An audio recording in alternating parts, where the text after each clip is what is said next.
Welcome back to the Cisco TV Live studio, coming at you from the world of solutions. And our thanks to Wendy Morris, to Susie Wee, to Michelle Dennedy, and to the rest of the team at the Connected Women's event. Really interesting stuff, and thank you, Lauren, as well.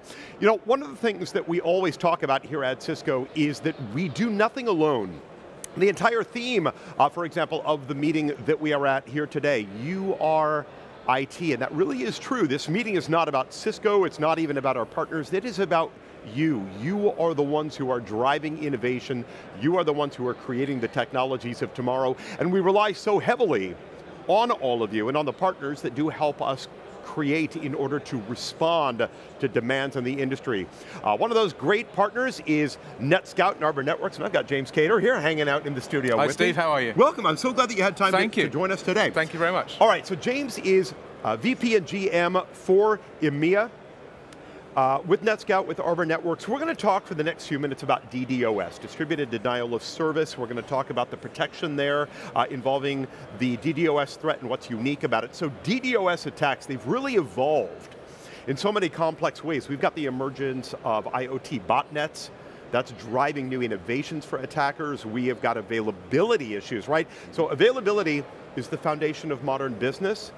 Protection is a powerful component of any risk management strategy. So let's start by talking about what is a DDoS attack and what makes it so unique. Yeah, in fact, Steve, I would say that in the last 12 months since I was last here at Cisco Live, things have absolutely changed. You know, distributed denial of service attacks have been happening for many, many years. What we've seen in the last 12 months is things have got more complex, more multi-layered, and in fact we're referring to advanced DDoS now, okay? They aren't just volumetric attacks, they're not just volume of rogue information hitting an organization, they are multi-layered, yeah? So that's what we've really seen in the last 12 months. We've just published, in fact, for the 13th year, our worldwide information security report. And this is a report that all of our customers and partners, including Cisco, input into. And over the last 10 or 12 years, we've seen the volume of attacks increase. This year, something has changed. Something really critical has changed. It's not about the volume attacks, it's about the complexity. And absolutely, as you said, it's the weaponization of IoT devices into IoT botnets that have increased that automation for the bad actors and the complexity that we're seeing. All right, so that brings me to something I wanted to talk about later. I'm going to pull it up right at this point. Why now? What has changed, let's say in the past 12 months? Is it the number of devices connecting to the network at any given time? Has new technology emerged in the background as we've advanced as a culture that allows these more advanced levels of attack to take place? I think it's become easier. I think it's become easier for the bad guys. You know, now these IoT botnets are thousands or tens of thousands of devices that get captured, get automated, and get weaponized, yeah? You got $5 on you, you got €5 on you, you got £5 on you, you can go and order a DDoS attack, yeah? It's no longer people in hoodies, it's no longer kids in bedrooms, yeah? Cyber attacks are now big business, they're corporate structures, and they are making profitable business. So, newer tools, easier to do, and more complex attacks. Isn't this interesting? It's almost tied to the gig economy, and I never really would think about it that way.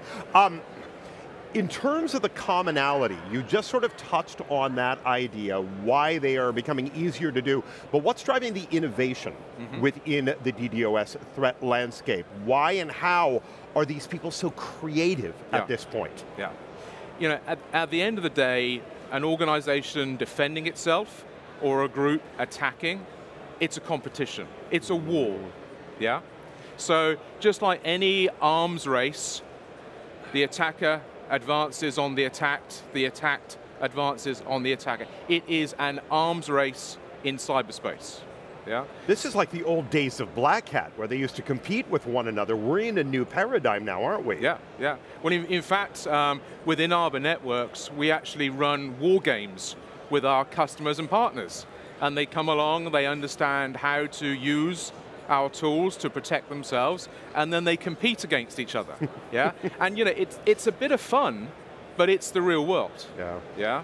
And you know, given the different multiple ways of attacking, if you look back 3-5 years, it was just about, let me fill the pipe with volumes of attack traffic to stop you as a company operating. Yeah? Now it's about volumetric, it's about attacking particular applications, it's about attacking the devices on your network to effectively close them down. Yeah? It's more complex, and therefore the defense has to be more complex. It's remarkable, yeah. And again, I'm guessing that speed, this has got to be coming online so rapidly at this point that for an organization to be able to dedicate that much bandwidth to keeping up with the nature of the attack and the next threat that's coming down the road, are we strictly reactionary at this point, or are we doing anything to be proactive at this stance? It's a great question, Steve. What we are seeing our customers and partners do, there's a level where you can scale the defense mechanism, and then there is a level where you cannot continue to scale. Yeah?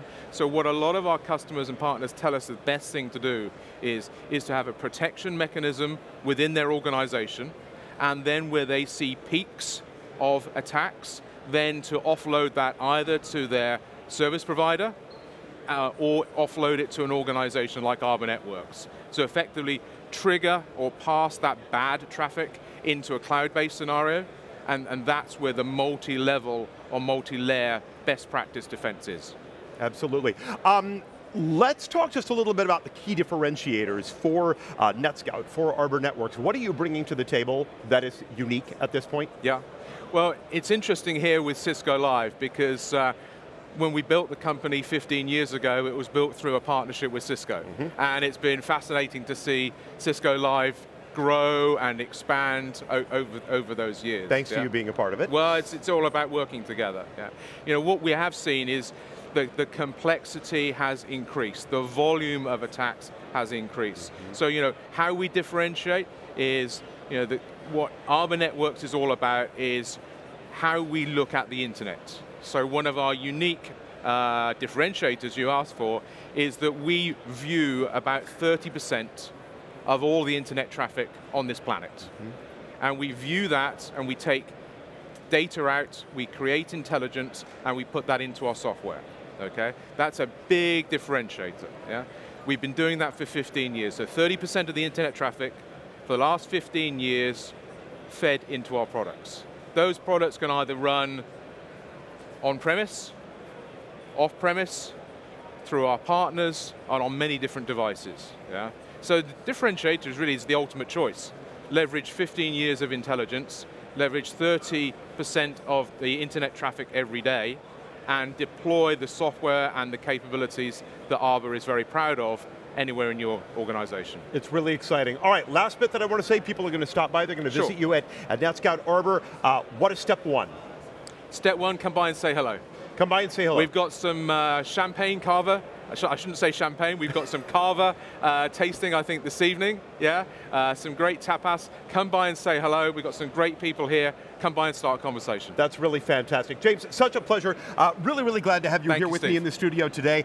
Glad that we're able to take the time and that we're able to have this necessary conversation. And again, hopefully people will come down, they'll take the opportunity to visit with you, and you guys will get a chance to chat with them.